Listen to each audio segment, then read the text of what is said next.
Keni kujdes, gjumi i tepërt ju rrezikon nga kjo sëmundje. Ajo që shumica e njerëzve dinë dhe lexojnë është se mosplotësimi i orareve të gjumit shkakton një sër probleme shëndetësore. Prandaj, ata që nuk munden gjatë ditëve të javës të plotësojnë këto orare, përpiqen ta bëjnë në fundjavë. Por nga studimet e fundit rezulton se jo vetëm fjetja e pakët, por edhe fjetja e tepërt mund të jetë e dëmshme për shëndetin tuaj. Koha e dur e gjumit ndryshon nga të gjitha moshat.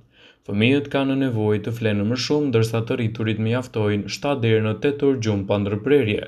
Megjithatë, nëse e teproni dhe flini më shumë se sa është e nevojshme, atëherë mund të rrezikoheni nga këto sëmundje sipas DL-sait.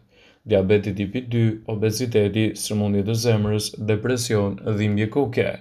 Përjashtim bëhet në rastin kur jeni të pamundur ose të shëmur dhe trupi ka nevojë të qetësohet dhe të fleni më tepër, pasi gjumi shërben si një shërim dhe është e këshillueshme të ngriheni herët, pasi edhe produktiviteti është më i madh.